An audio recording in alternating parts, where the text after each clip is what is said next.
Chairman Sunjoy Joshi, Excellencies, ladies and gentlemen, good evening. The First Lady and I are elated to be visiting this great country, a close friend and vital partner of the Philippines, upon the gracious invitation of Prime Minister Narendra Modi. As President of the Philippines, Asia's oldest republic, it is indeed an honor to visit the world's largest democracy. Before I proceed, allow me to express my deepest sympathy to the Indian nation, especially to those bereaved who lost loved ones in the tragic flash floods in Uttarakhand yesterday. Over the past 2 days, I paid my respects to the Mahatma, father of this nation, whose powerful ideas continue to resonate the world over and continue to guide our lives. I had insightful discussions with your president and, of course, with Prime Minister Modi and other eminent officials. I reiterated to them our abiding support and solidarity in confronting terrorism and our grief over innocent lives lost to this scourge. We discussed our cooperation in defense and security, and more importantly, we charted the direction of our future looking engagement. I explored with the captains of Indian businesses a path towards mutual growth in what is, by many measures, still very much a blue ocean of opportunities between the Philippines and India.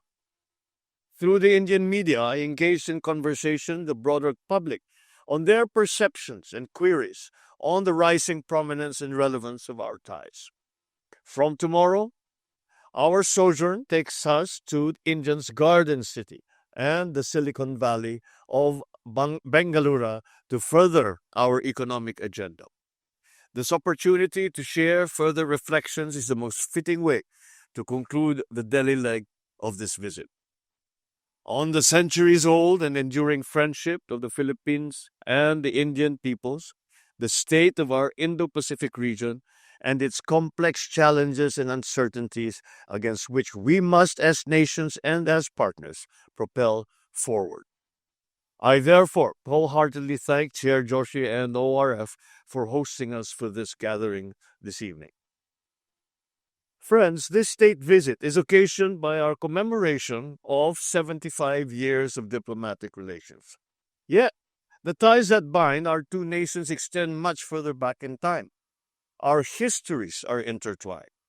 Southeast Asia is India's next door neighbor, but the Philippine archipelago lies at its far end, bordering on the Pacific.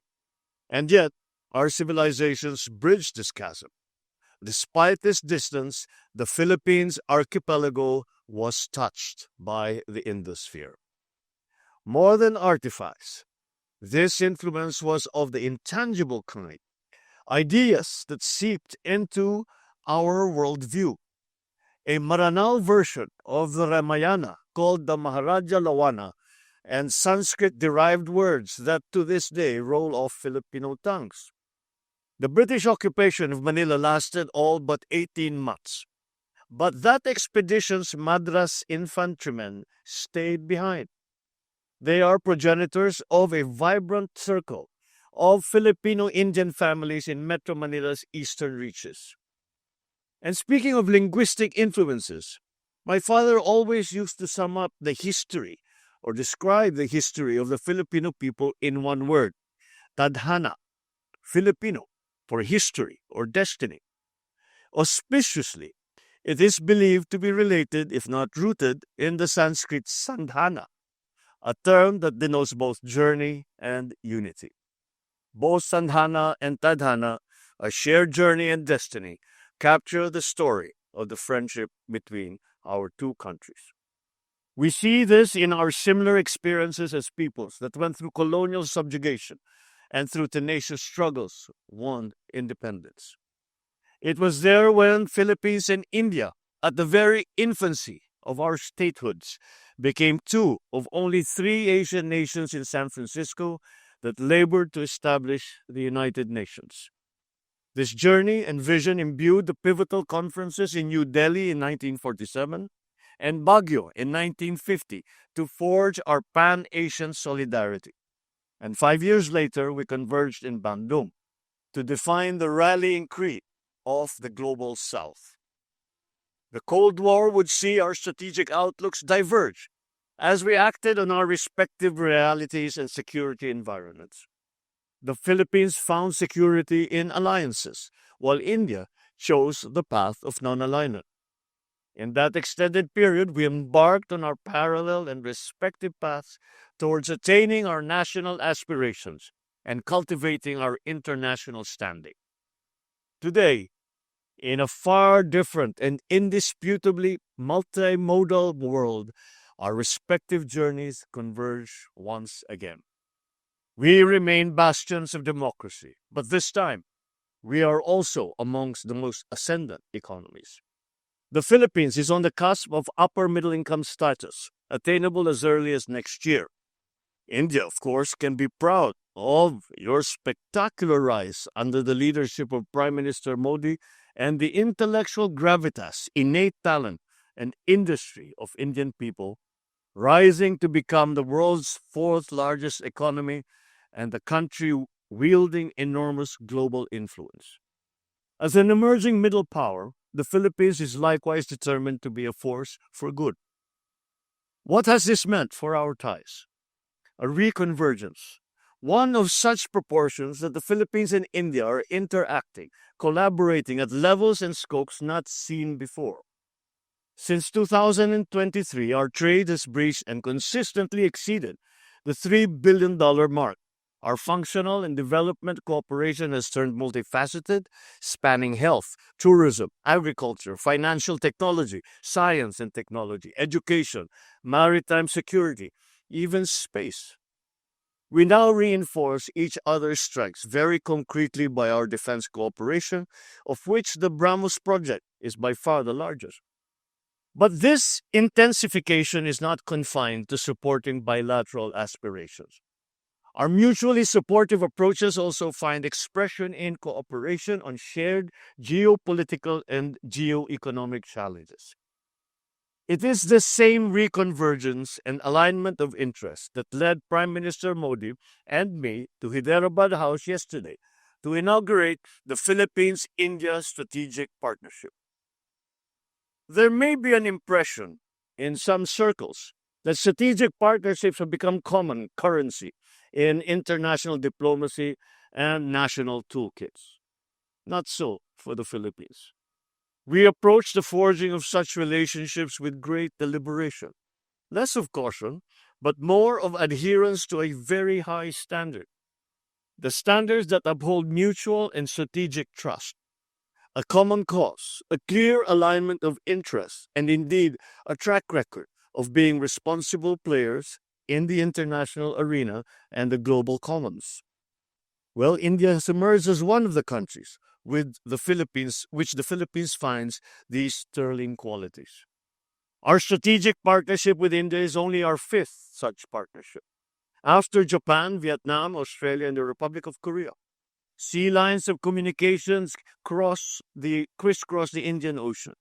Maritime trade to and from the Far East and the Pacific through the Indian Ocean has and continues to underpin our prosperity and our people's aspirations for the last centuries. Safe navigation and security are important, especially for Filipino and Indian seafarers who are on almost every ship plying these historic and strategic routes. I again thank the Indian people and the brave men and women of the Navy, of your Navy through Prime Minister Modi, for the kind rescue and succor of our nationals in 2024 after they were attacked by Houthi rebels. We recognize India's influence and first responder role in this critical area.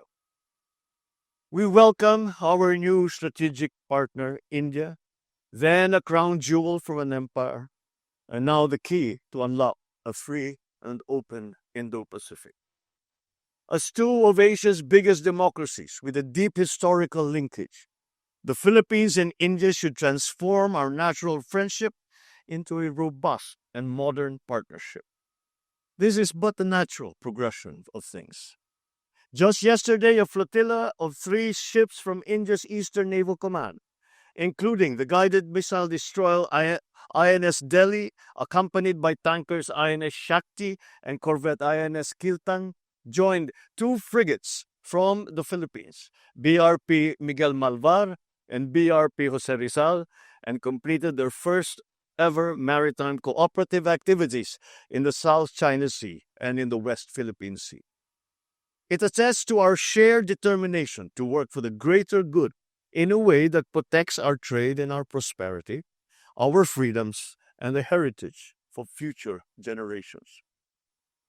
Our relations with India form part of a larger latticework of partnerships, of formal alliance, strategic partnership, a minilateral groupings that we have built in recent years with and amongst the states that share specific interests. All these build into pillars that support the architecture of regional stability and guarantee the preservation of prosperity.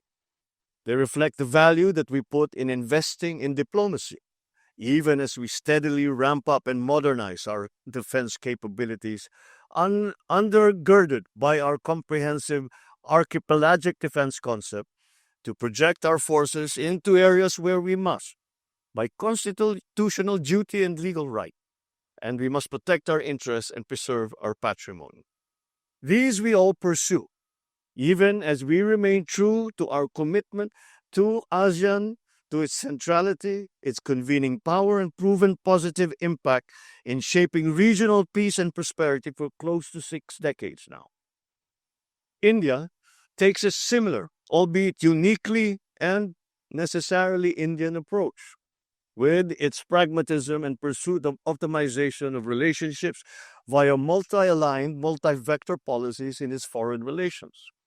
Indeed, our strategic partnership reflects the growing convergence of our long-term interests in the context of the historic shifts that will inform the ebb and flow of this century.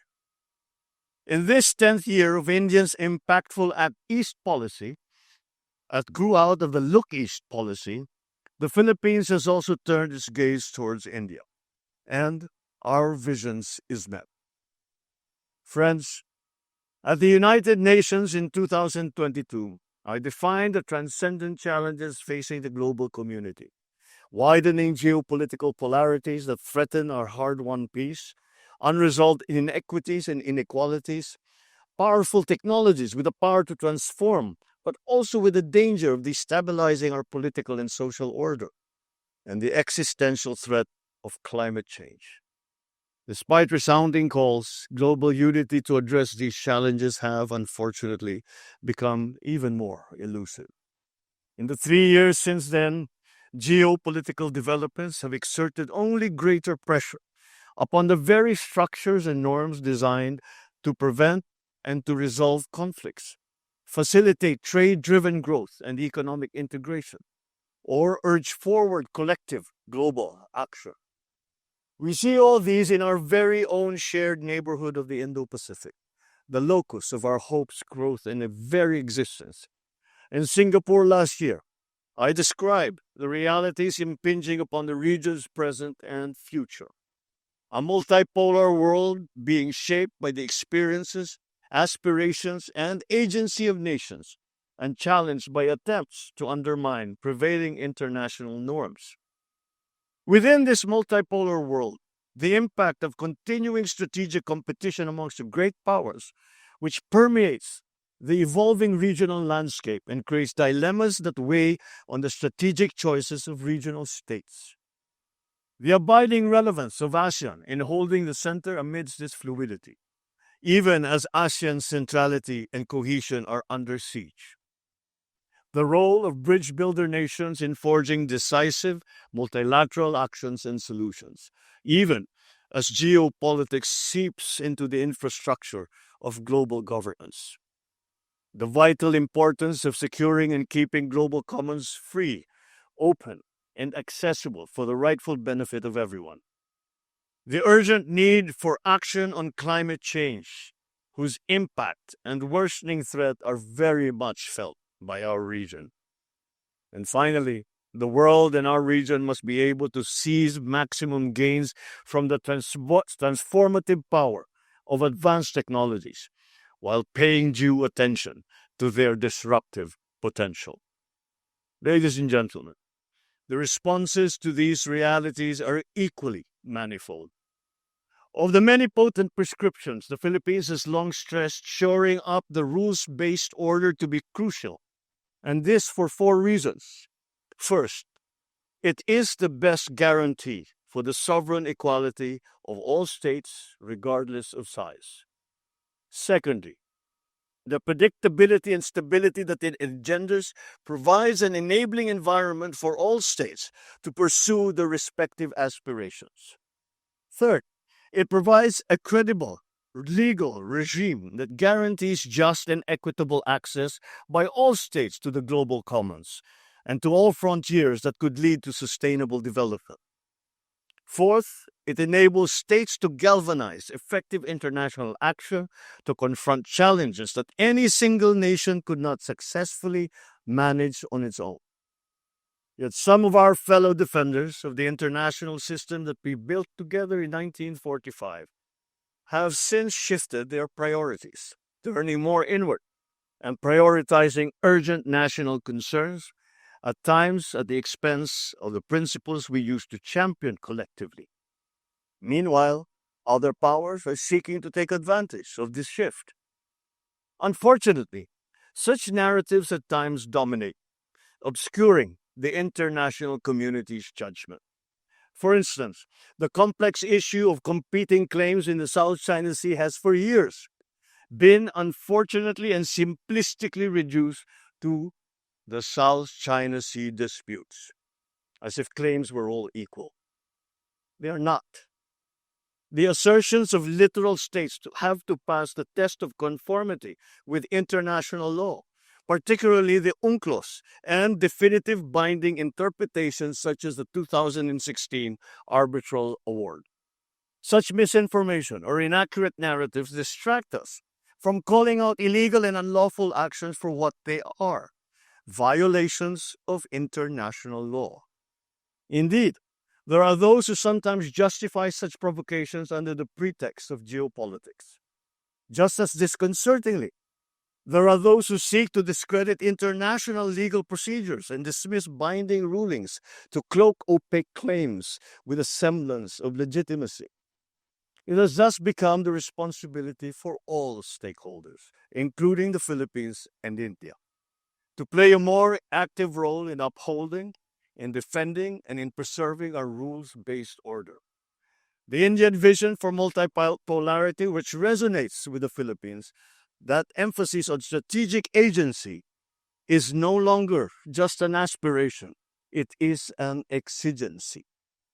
These are the moorings upon which we must anchor our strategic partnership going forward. Through our strategic partnership, the Philippines and India must assert the clarity of international law. As co-architects of the rules-based international order, we have a solid foundation on which we can build. We Filipinos are proud of our efforts to promote the rule of law, including through the 1982 Manila Declaration and the peaceful settlement of disputes. We also find inspiration in India's contributions, example, and its own adherence to the law. For a country with rapidly growing power and influence, India has submitted to the judgment of international tribunals on matters concerning maritime disputes, a model of how a responsible major power and a good neighbor should behave. We see this same responsibility and sincerity in India's Mahasagar vision, mutual and holistic advancement for security and growth across regions, on the basis of trust, transparency, and genuine respect for the rights and interests of all nations in the Indian Ocean region. The Philippines has first-hand experience of this.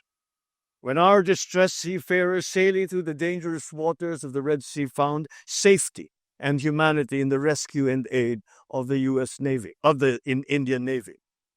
Thus, when Prime Minister Modi assures the world that India intends to be Vishwa Bandhu, a friend to the world, we Filipinos feel his and the Indian people's sincerity. So looking ahead, the Philippines and India must continue to work to strengthen the resilience of our world community. Our diplomatic initiatives must buttress the current structures of global governance. These structures must withstand geopolitical shocks, remaining credible as providers of global goods and meaningful venues for nations to find common ground. At the regional level, this means continued centrality of ASEAN in the regional architecture and active engagement by all stakeholders, including India, and in ASEAN led mechanisms. This also means meaningful linkages between the efforts of ASEAN member states and those of the Indian Ocean region, including collaborating on synergies between the ASEAN Outlook on the Indo-Pacific and the Indo-Pacific Oceans Initiative. In the broader international arena, this entails an even more active leadership by middle powers that have the capacity to reach across political and ideological lines, forge genuine consensus, and lead credible efforts towards decisive multilateral solutions. Our work to strengthen the multilateral system must ensure that the so-called major countries do not exert undue influence. It should lead to meaningful reforms in the United Nations and the Security Council itself towards inclusivity, equity, and justice. Ladies and gentlemen, earlier I touched upon how the Philippines, as do many other countries, has in its folk literature a version of the Ramayana.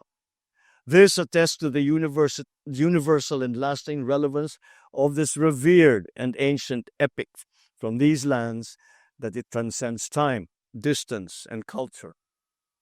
Perhaps this appeal derives from the Ramayana's portrayal not just of friendship and of loyalty, but of such bonds being in the service of righteousness, truth, and of justice.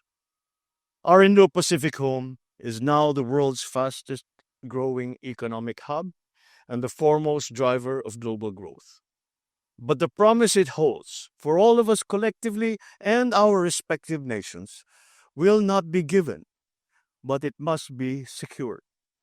It behooves all of us as individual nations, as agents acting in concert with others, be it in the context of strategic partnerships, formal alliances, or any other framework, to be invested in an Indo-Pacific that is free, open, and firmly undergirded by a rules-based order. True to our common destiny, Tadhana, and in the spirit of Sadhana, our bonds and common journey, never has the Philippines and India been better positioned as now to put our ties in the service of both our peoples, as well as our larger region's future. Prime Minister Modi, with whom I met yesterday, brilliantly described the Philippines and India as friends by choice but partners by destiny. These words capture the sense of an inevitable friendship, anchored in a meeting of purpose for our nations in a shared journey for our peoples. With our strategic partnership, we unfurl the sails and steer our hopes and dreams through challenging tides. Our vision for a free, open, and inclusive Indo-Pacific is our compass. Our commitment to international law is our ballast. Ladies and gentlemen, thank you very much. It has been a great privilege.